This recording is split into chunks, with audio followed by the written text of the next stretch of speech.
ഞങ്ങളിപ്പോഴുള്ളത് ചെങ്കലിൽ മഹേശ്വരം ശിവപാർവതി ക്ഷേത്രത്തിലാണ്. ശിവനും പാർവതിയും ഒരുമിച്ച് പ്രതിഷ്ഠയുള്ള അപൂർവം ക്ഷേത്രങ്ങളിൽ ഒന്നാണ്. ഒപ്പം തന്നെ ആയിരക്കണക്കിന് വർഷം പഴക്കമുള്ള ക്ഷേത്രമാണിത്. പ്രത്യേകിച്ച് സാർ ഇത് ശ്രദ്ധിച്ചായിരുന്നു, അതായത് ഭാരതീയ വാസ്തുവിദ്യയും ആധുനിക എഞ്ചിനീയറിംഗും ഒത്തുകൂടി ചേർന്ന് നിർമ്മിച്ച ഒരു കലാരൂപം എന്ന് തന്നെ പറയാം. ഈ പ്രതിഷ്ഠയ്ക്ക് പിന്നിൽ ഒട്ടനവധി രഹസ്യങ്ങളുണ്ട്. നേരത്തെ അശ്വതി ഇതിനുള്ളിൽ എന്താണ് ഇരുട്ടായിരിക്കുമെന്നൊക്കെ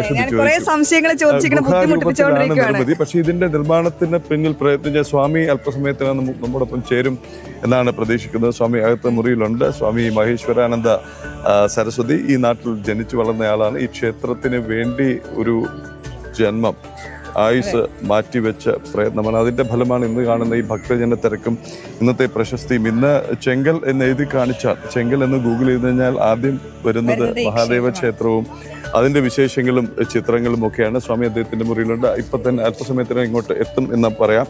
ഈ നേരത്തെ പറഞ്ഞ പോലെ 8-6 തമ്മിലൊരു ആശയക്കുഴപ്പമുണ്ടായി. 8 നിലകളിലാണ് നിർമ്മാണം എന്നുള്ളത് ശരിയാണ്. പക്ഷേ ഷടാധാര സങ്കല്പത്തിലാണ് മറ്റ് ഇതിൻ്റെ നിർമ്മാണം ഉള്ളത്. എന്തായാലും ശരീരത്തിലെ 6 ചക്രങ്ങൾ, അതാണ് ഷടാധാര ചക്രങ്ങളാണ്. 8 നിലകളുണ്ട്.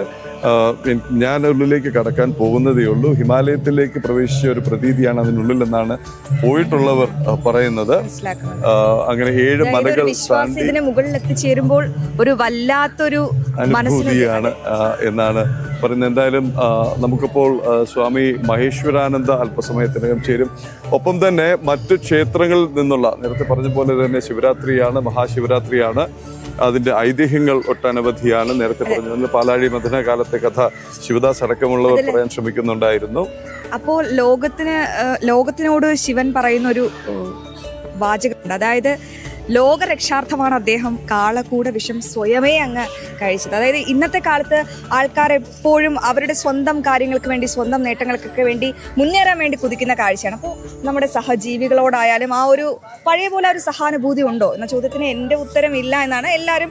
ഇപ്പോൾ ഞാൻ ഉൾപ്പെടെ സ്വന്തം കാര്യമാണ് നോക്കുന്നത്. എന്തായാലും നമ്മുടെ ആ പ്രത്യേക അതിഥി എത്തുന്നുണ്ട്. സ്വാമി മഹേശ്വരാനന്ദ സരസ്വതിയാണ് ഇന്നിപ്പോൾ തത്സമയം ജനൻ ടിവിയോടൊപ്പം ചേരുന്നത്. സ്വാമി നമസ്തേ.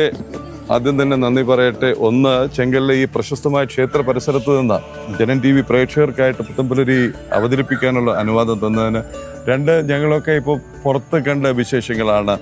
ആദ്യം തന്നെ പ്രേക്ഷകരുടെ പേരിൽ വന്ദനം, അനുമോദനങ്ങൾ. കാര്യം ഈ ഒരു എല്ലാ അർത്ഥത്തിലും കാഴ്ചയ്ക്ക് ഇത്രയും ഉയർന്നു നിൽക്കുന്ന ഒരു ശിവലിംഗമാണ് ഇത്രയും പേരെ ഇങ്ങോട്ടേക്ക് ആകർഷിച്ചത്. എന്തായിരുന്നു സ്വാമി ഈ ചെറിയ ഗ്രാമത്തിലെ ചെറിയ ക്ഷേത്രം, വർഷങ്ങൾ പഴക്കമുണ്ടെങ്കിലും സ്വാമിയെ ഇങ്ങനെ ഒരു നിർമ്മിതിയിലേക്ക് നയിച്ച പ്രചോദനം എന്തായിരുന്നു? ആദ്യം ഇത് ശരിക്കും പറഞ്ഞാൽ മഹാദേവനാണ് ഇതിനുള്ള എല്ലാ പ്രചോദനം തന്നതും ഇതിനുള്ള എല്ലാ ഡയറക്ഷനും തന്നതെല്ലാം മഹാദേവനാണ്. മഹാദേവനിലെ കൂടിയാണ് ഈ കാര്യങ്ങളെല്ലാം ചെയ്തിട്ടുള്ളത്. ഈ ക്ഷേത്രത്തിൻ്റെ രീതിയും പറഞ്ഞാലും ഈ കല്ലിലും മരത്തിലുമുള്ള തച്ചുശാസ്ത്രപ്രകാരം അണുവിട വ്യത്യാസമില്ലാതെ ഈ ക്ഷേത്രം പണിയുന്നതിന് വേണ്ടിയിട്ടുള്ള എല്ലാ സംവിധാനങ്ങളും ഒരുക്കി തന്നത് മഹാദേവനാണ്. കാരണം ഇതിന് പ്രത്യേകിച്ച് ഒരു ആർക്കിടെക്റ്റോ ഒരു എഞ്ചിനീയറോ മറ്റുള്ള കാര്യങ്ങളൊന്നും ഇല്ലാതെ തന്നെ ഇതെല്ലാം ഭംഗിയായി ചെയ്യാൻ വേണമെങ്കിൽ ഭഗവാൻ നിന്നില്ലെങ്കിൽ, പാവം ചെയ്തില്ല എങ്കിൽ ആവും. അപ്പോൾ ഭഗവാനാണ് ഇതിനെല്ലാത്തിനും കാരണം. സ്വാമി, ഇതിൽ പല സങ്കല്പങ്ങൾ, ഇതിലൊരു 108 നിങ്ങൾ പ്രത്യേകം ശ്രദ്ധിച്ചത്. 108 ശിവലിംഗങ്ങൾ പ്രതിഷ്ഠിച്ചിരിക്കുന്നു. അതിൻ്റെ ഒരു പ്രസക്തി, സാങ്കത്യം. 108 ശിവലിംഗങ്ങൾ അതിൽ പ്രതിഷ്ഠിക്കാനുള്ള കാരണം എന്ന് പറഞ്ഞാൽ, പണ്ട് പരശുരാമ മഹർഷി ഭാരതത്തിൽ 108 ശിവാലയങ്ങൾ പ്രതിഷ്ഠിച്ചിട്ടുണ്ട്. പക്ഷേ അതിൽ ഈ ജനങ്ങൾക്ക് എല്ലാവർക്കും ആ 108 സ്ഥലങ്ങളിലും പോയി ദർശനം നടത്താനായിട്ട് സാധിച്ചൊന്നുമില്ല. അതുകൊണ്ട് അവർക്ക് ഇവിടെ ഒരിടത്ത് വന്നാൽ തന്നെ ഈ 108 ശിവലിംഗങ്ങളെയും കണ്ടു തൊഴാനായിട്ട് സാധിക്കും. അതിൻ്റെ പേരുകൾ വരെ വെച്ചിട്ടുണ്ട്.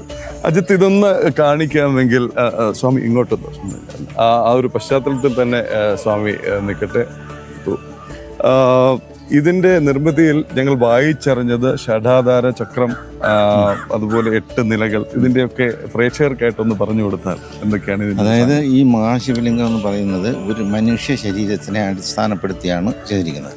അതിൽ 6 ആധാരങ്ങളെയും പിന്നെ കൈലാസത്തിനെയും ഉൾപ്പെടുത്തിയിട്ടുണ്ട്. അതുപോലെ തന്നെ ഈ ഷഡ്ചക്രം എന്നുള്ളത് ഒരു മനുഷ്യ ശരീരത്തിൻ്റെ മൂലാധാരം, സ്വാധിഷ്ഠാനം, മണിപൂരം, അനാഥ വിശുദ്ധി എന്നുള്ള ആ ഭാവത്തിൽ കൂടെ ചെയ്തിട്ടുണ്ടെങ്കിലും അത് 8 നിലകളായിട്ടാണ് ചെയ്തിട്ടുള്ളത്. അതിൽ ഈ 64 ശിവൻ്റെ ഭാവങ്ങളുണ്ട്. അത് പോയിട്ട് ഈ 108 ശിവലിംഗ പ്രതിഷ്ഠ അതിനകത്തുണ്ട്. പിന്നെ മാത്രമല്ല ഇവിടെ മാത്രമേ എല്ലാവർക്കും അഭിഷേകം ചെയ്യാനായിട്ടുള്ള ഒരു വലിയ ശിവലിംഗം അവിടെ പ്രതിഷ്ഠിച്ചിട്ടുണ്ട്. കാരണം മറ്റ് സ്ഥലങ്ങളിൽ പോയി കഴിഞ്ഞാൽ അവരെ ആരും ഇതിലൊന്നും തൊടുകിക്കില്ല. പക്ഷേ ഇവിടെ എല്ലാവർക്കും നമ്മൾ അതിനുള്ള അനുവാദം കൊടുത്തിട്ടുണ്ട്. അവർക്ക് ശിവലിംഗത്തിൽ തന്നെ അഭിഷേകം ചെയ്ത് മനസ്സിൽ ഒരു വളരെ സംതൃപ്തി നേടാനായിട്ടുള്ള ഒരു അവസരം കൂടെ ഇവിടെ ഉണ്ട്.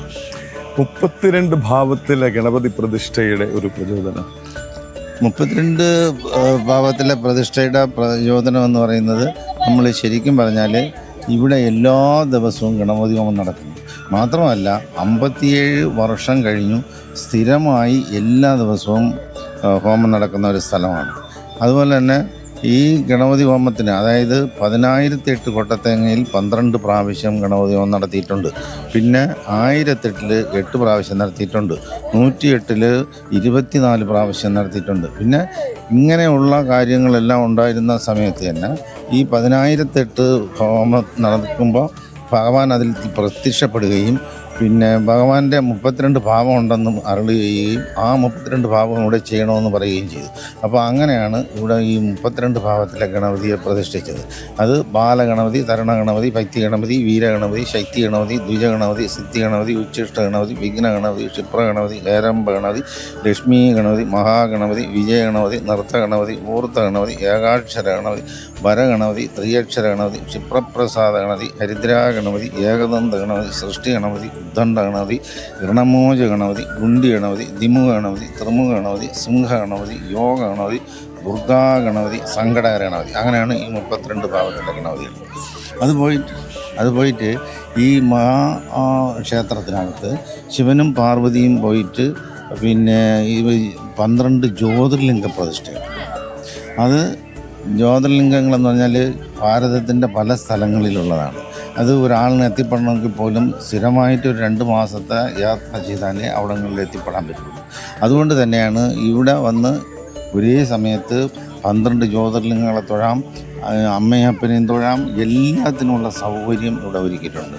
അതായത് സോമനാഥലിംഗം, മല്ലികാർജുനലിംഗം, മഹാകാളേശ്വരലിംഗം, ഓങ്കാരേശ്വരലിംഗം, വൈദ്യനാഥലിംഗം, ഭീമാശങ്കരലിംഗം, രാമേശ്വരലിംഗം, നാഗേശ്വരലിംഗം, കാശി വിശ്വനാഥലിംഗം, ത്രയംബകേശ്വരലിംഗം, കേദാരേശ്വരലിംഗം, കൃഷ്ണേശ്വരലിംഗം. അങ്ങനെ ഈ 12 ഭഗവാന്റെ 12 ഭാവത്തിലുള്ള ലിംഗങ്ങൾ ഇവിടെ പ്രതിഷ്ഠിച്ചിട്ടുണ്ട്. അത് പ്രതിഷ്ഠിച്ചത് തന്നെ ആ സ്ഥലങ്ങളിൽ പോയി ആ ശിവലിംഗത്തിൻ്റെ അവിടുത്തെ പ്രതിഷ്ഠയുടെ പീഠവും വിഗ്രഹത്തിൻ്റെ അളവെടുത്തിട്ട് അതേ രീതിയിലാണ് ഇത് ചെയ്തത്. തീർച്ചയായും സ്വാമിജി ഇപ്പോൾ സൂചിപ്പിച്ചതുപോലെ ഒരുപാട് പ്രതിസന്ധികൾ കൂടി ഇത് നിർമ്മിക്കുന്നതിനിടയിൽ ഉണ്ടായിട്ടുണ്ട്. അപ്പോൾ ഈ ജീവിതത്തിൽ നമ്മൾ വലിയ ലക്ഷ്യങ്ങളിലേക്കൊക്കെ നടന്നെടുക്കുമ്പോൾ ഒരുപാട് പ്രതിസന്ധികൾ നേരിടേണ്ടി വരാറുണ്ട്. എങ്ങനെയാണ് അതിനെ ശിവം എന്ന ശാന്തതയോടെ നേരിടേണ്ടി വരിക? അല്ലെങ്കിൽ എങ്ങനെയാണ് ആ മന്ത്രം? പ്രതിസന്ധി എന്ന് നമ്മൾ വിചാരിക്കുന്നത് വെറും ശുദ്ധ അബദ്ധമാണ്. കാരണം എന്ന് പറഞ്ഞാൽ പ്രതിസന്ധി എന്ന് പറഞ്ഞൊന്നില്ല. നമുക്ക് നമ്മുടെ നേരെ ഒരുപാട് അമ്പുകൾ വരും. പക്ഷെ അത് നമ്മൾ അങ്ങോട്ട് ഒഴിഞ്ഞ് തിരിഞ്ഞ് മാറി നമ്മുടെ പാതയിൽ കൂടെ പോകുമ്പോൾ നമുക്ക് ഒരു തടസ്സവും വരത്തില്ല. മാത്രമല്ല ഇവിടെ ഈ ഭഗവാൻ നേരിട്ട് നിന്ന് ചെയ്തതുകൊണ്ട് എനിക്ക് ഒരു തടസ്സവും നേരിട്ടിട്ടില്ല. ഞാൻ എല്ലാ കാര്യങ്ങളും ഭംഗിയായി ഭഗവാനെ വിചാരിക്കാതെ ഒരു കാര്യം ചെയ്യാറില്ല. ഭഗവാന്റെ സാന്നിധ്യം എനിക്ക് കിട്ടിയതിന് ശേഷം മാത്രമേ ഞാൻ ഓരോ പ്രവൃത്തിയും ചെയ്യാറുള്ളൂ. ഈ സ്വാമി ജയേന്ദ്ര സരസ്വതി സ്വാമിജിയാണ് അങ്ങേക്ക് ദീക്ഷ നൽകിയത്. സ്വാമിജിയെ കണ്ടുമുട്ടിയ ആ ഒരു അവസരം, ആ ഓർമ്മകൾ? അത് ജയേന്ദ്ര സരസ്വതി സ്വാമികളെ ഈ ഗണപതി ഹോമം ചെയ്യുന്നു എന്നുള്ളത്, അതായത് 1008 തേങ്ങയിൽ ഗണപതി ഹോമം ഉണ്ടെന്ന് തിരുവനന്തപുരത്ത് വരുമ്പോൾ അദ്ദേഹത്തിൻ്റെ അടുത്ത് അവരുടെ മഠത്തിലുള്ളവർ പറഞ്ഞു. അപ്പോൾ അങ്ങനെ അദ്ദേഹത്തിന് ഇവിടെ വന്ന് കാണണമെന്ന് പറഞ്ഞു. അദ്ദേഹം ഇവിടെ 2010 വന്നു. 2010 വന്ന് ഇവിടെ ഒരു അദ്ദേഹത്തിൻ്റെ ആശ്രമത്തിൻ്റെ ഒരു പട്ടും മറ്റു കാര്യങ്ങളെല്ലാം തന്നു. ഇവിടെ ഒരുപാട് സമയം ഉണ്ടായിരുന്നു. ഏകദേശം 2.5 മണിക്കൂറോളം ഇവിടെ ചിലവിട്ടിട്ടാണ് പോയത്. അദ്ദേഹം ഒരു പ്രാവശ്യം എന്നോട് അങ്ങോട്ട് പോകാൻ ആവശ്യപ്പെട്ടു. അന്ന് ആവശ്യപ്പെട്ടിട്ടാണ് പോയത്. അപ്പോൾ ഞാൻ പിന്നെ ഈ ക്ഷേത്രം ചെയ്യുമ്പോൾ ഈ കൊടിമരം എണ്ണത്തോണിയിലിടേണ്ട സമയമായപ്പോൾ ആ സമയത്തിന് അദ്ദേഹത്തിനെ കൂടെ ക്ഷണിച്ച് അദ്ദേഹത്തിൻ്റെ സാന്നിധ്യത്തിൽ ഇടാമെന്ന് വിചാരിച്ചു. അപ്പോൾ ഞാൻ അവിടെ പോയപ്പോൾ അദ്ദേഹം പറഞ്ഞു, നീ വന്നില്ലേ, ശരി നീ ഇന്ന് പോണ്ട, നാളെ പോയാൽ മതി എന്ന് പറഞ്ഞു. അപ്പോൾ പിന്നെ ഞാൻ അവിടെ താമസിച്ച് രാവിലെ എണീറ്റ് എൻ്റെ നിത്യകർമ്മങ്ങളെല്ലാം കഴിഞ്ഞ് അദ്ദേഹത്തിനെ കാണാനായിട്ട് പോയപ്പോൾ അദ്ദേഹം പറഞ്ഞു, ഞാൻ നിനക്കൊരു സന്യാസ ദീക്ഷ തരാൻ പോവുകയാണ്, അത് നീ വാങ്ങിച്ചോളണം എന്ന് പറഞ്ഞു. അപ്പം ഞാൻ പറഞ്ഞു, ഞാൻ അതൊന്നും പ്രതീക്ഷിച്ചല്ല സ്വാമിജി വന്നത്. അപ്പോൾ എന്നോട് അദ്ദേഹം പറഞ്ഞത്, നീ ഒന്നും പറയണ്ട, എനിക്കെല്ലാം അറിയാം, ഞാൻ നിനക്കൊരു സന്യാസ ദീക്ഷ തരുന്നു, നീ വാങ്ങിച്ചോളുക. അപ്പോൾ അങ്ങനെ അവിടെ വെച്ചിട്ട് ചിദംബരത്തുള്ള 2 പോറ്റിമാർ അവിടെ വന്നിരുന്നു. അപ്പോൾ അവരെ കൊണ്ട് അതിൻ്റെ കർമ്മങ്ങളെല്ലാം നടത്തി എനിക്ക് സന്യാസ ദീക്ഷ തന്നത് കാഞ്ചി കാമകോടി പീഠം മഠാധിപതി ജയേന്ദ്ര സരസ്വതി സ്വാമികളാണ്. വിളിച്ചു വരുത്തി തേടിയെത്തുകയായിരുന്നു, വിളിച്ചു വരുത്തി തരികയായിരുന്നു. അല്ല, അത് ഇവിടുത്തെ ഈ കാര്യങ്ങൾ നമ്മൾ എല്ലാം ചിന്തിക്കുമ്പോൾ എല്ലാം ഓരോരുത്തരായിട്ട് ഇവിടെ കൊണ്ടുവന്ന് തരികയാണ്. കാരണം ഈ എല്ലാ കാര്യങ്ങളും ഇപ്പം നമ്മൾ ചെയ്തിരിക്കുന്ന ഹനുമാൻജിയുടെ അകത്തൂടെ ഇറങ്ങിപ്പോകുന്ന വൈകുണ്ഠത്തിൽ പോകുമ്പോൾ ശരിക്കും പറഞ്ഞാൽ അഷ്ടലക്ഷ്മികളുണ്ട്. അഷ്ടലക്ഷ്മിക്ക് പുറമെ അതിനകത്ത് അനന്തശയനമുണ്ട്, ദശാവതാരമുണ്ട്. പക്ഷേ ഇതെല്ലാം ഓരോരുത്തർ കൊണ്ടുവന്ന് തന്ന് ചെയ്യിപ്പിക്കുകയാണ്. പക്ഷേ പിന്നെ നമ്മൾ അവരെ കൊണ്ട് തന്നെ ചെയ്യിപ്പിക്കില്ല, നമ്മൾ തന്നെ പോയി അതിനുള്ള എല്ലാ കാര്യങ്ങളും അതിൻ്റെ ശിലകളെല്ലാം തിരഞ്ഞെടുത്ത് അതിൻ്റേതായ രീതിയിൽ ചെയ്യും. ഈ അതിരുദ്ര മഹായജ്ഞം അതിപ്പം 7 തവണ കേരളത്തിൽ നടത്തി എന്നുള്ളൊരു ഖ്യാതി കൂടിയുണ്ട്. എന്തായിരുന്നു അതിനുള്ളൊരു പ്രചോദനം? ഇതിൻ്റെ ഒരു പ്രസക്തി എന്താണ് സാധാരണക്കാരായ എന്നെ പോലെയുള്ള പ്രേക്ഷകർക്കായി? അതായത് ഈ അതിരുദ്രം എന്ന് പറയുമ്പോൾ സാധാരണ ഒരിടത്തും അങ്ങനെ കൂടുതലായിട്ട് ചെയ്യാറില്ല. പിന്നെ 11 മഹാരുദ്രം കഴിഞ്ഞിട്ടാണ് ഒരു അതിരുദ്രം ചെയ്യുന്നത്. പിന്നെ ഞാൻ ഒരു അതിരുദ്രം കഴിഞ്ഞപ്പോൾ ഇവിടെ ഈ കൊറോണയുടെ പ്രശ്നം വന്നു. അത് കഴിഞ്ഞിട്ട് പിന്നെ വീണ്ടും മഹാരുദ്രം ചെയ്തു. അത് കഴിഞ്ഞ് വീണ്ടും നമ്മൾ അതിരുദ്രം ചെയ്തു. അങ്ങനെ 7 അതിരുദ്രമായി. ഈ രുദ്രം എന്ന് പറയുമ്പോൾ ഈ ഋഗ്വേദത്തിലെ ഉള്ള ഒരു മന്ത്രങ്ങളാണ്. പക്ഷേ അത് വളരെ പ്രശസ്തമാണ്. അതുകൊണ്ട് 121 കലശം ജപിച്ച് ഭഗവാൻ അഭിഷേകം ചെയ്യുമ്പോൾ ഭഗവാൻ ക്ഷിപ്രപ്രസാദിയാകും എന്നുള്ളതാണ് നമ്മുടെ വിശ്വാസം. അങ്ങനെ ഭഗവാന്റെ ക്ഷിപ്രപ്രസാദമായിട്ടുള്ള അനുഗ്രഹങ്ങൾ ഈ വരുന്ന ഭക്തർക്ക് ചൊരിയട്ടെ, അത് നൽകട്ടെ എന്നുള്ള ഉദ്ദേശത്തോടുകൂടെയാണ് ഇങ്ങനെ ഈ രുദ്രം ചെയ്യുന്നത്. കാരണം മാത്രമല്ല, ഇവിടെ വരുന്ന ഭക്തജനങ്ങൾക്ക് അവരുടെ അഭിഷ്ട ആഗ്രഹങ്ങളെല്ലാം കൃത്യമായി നടക്കുന്നു എന്നുള്ളതാണ് സത്യം. കാരണം ഇവിടെ ജാതി മതഭേദമന്യേ എല്ലാ ആളുകൾക്കും വന്ന്, അതായത് ശബരിമല പോലെ ഇവിടെ എല്ലാവർക്കും വന്ന് ദർശനം നടത്താനും എല്ലാവരെയും ഉൾക്കൊള്ളുന്ന ഒരു ക്ഷേത്രമാണ് ഈ മഹേശ്വരൻ ശിവപാർവതി ക്ഷേത്രം. ഇന്ന് ഈ ചെങ്കൽ ക്ഷേത്രം വലിയ തീർത്ഥാടന കേന്ദ്രമായി മാറിക്കഴിഞ്ഞു. ഈ പുണ്യഭൂമിയിൽ നിന്ന് അങ്ങ് പുതിയ തലമുറയ്ക്കായി, യുവതലമുറയ്ക്കായി കാണുന്ന ആ സ്വപ്നങ്ങൾ എന്തൊക്കെയാണ്? എന്തൊക്കെ മാറ്റങ്ങൾ വരണമെന്നാണ് ഈ പുണ്യഭൂമിയിൽ? ഇവിടെ ഇനിയും കുറച്ച് കാര്യങ്ങൾ ചെയ്യാനുണ്ട്. പക്ഷെ അത് ഭഗവാൻ അതിനുള്ള അനുമതി തന്നതിന് ശേഷമേ അതൊക്കെ ചെയ്യാനായിട്ട് നടക്കുകയുള്ളൂ. ഇപ്പോഴും കുറേ പണികൾ ഇവിടെ നടന്നുകൊണ്ടിരിക്കുന്നു.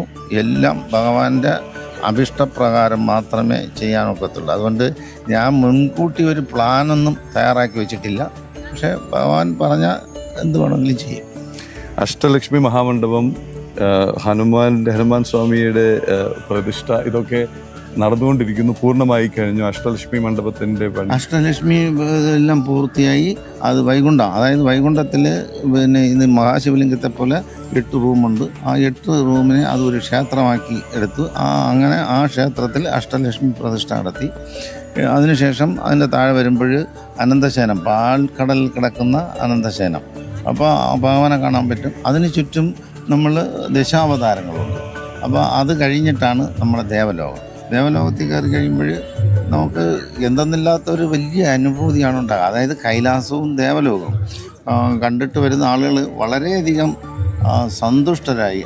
അവരുടെ ജീവിതത്തിൽ ഒരു നിധി കിട്ടിയതുപോലെയാണ് അവർ നമ്മുടെ അടുത്ത് പറയാറുള്ളത്. വായിച്ചറിയാത്തവർക്ക് അനുഭവിച്ചറിയാനായിട്ട് കൈലാസം മുതൽ ദേവലോകം വരെ, ഒപ്പം അനന്തശയനവും വൈകുണ്ഠവും ഒക്കെ ഒരുക്കിയിരിക്കുകയാണ്. ഇത് ഒരാളുടെ, സ്വാമി പറഞ്ഞു തന്നെ ഇതിൻ്റെ ഒന്നിൻ്റെ ക്രെഡിറ്റ് സ്വാമി എടുക്കുന്നില്ല. പക്ഷേ ഈ നാട്ടിൽ ജനിച്ചു വളർന്ന മഹേശ്വരാനന്ദ സരസ്വതി സ്വാമിയുടെ ഒരു ലക്ഷ്യം അല്ലെങ്കിൽ ഏതോ ഒരു സമയത്ത് തോന്നിയ ഒരു ബോധോദയം, അതിൻ്റെ തുടർച്ചയെന്നോണമാണ് ഇന്നതൊരു യാഥാർത്ഥ്യമായി നമുക്ക് മുന്നിൽ തലയുയർത്തി അഭിമാന സ്തംഭമായി നിൽക്കുന്നത്. എന്തായാലും ഈ തിരക്കിനിടയിൽ ഇത്രയധികം ഭക്തർ വരുന്നതിനിടയിൽ ജന ടി വിക്കായി, ജന ടി വി പ്രേക്ഷകർക്കായി സമയം കണ്ടെത്തിയ സ്വാമിക്ക് നമസ്തേ.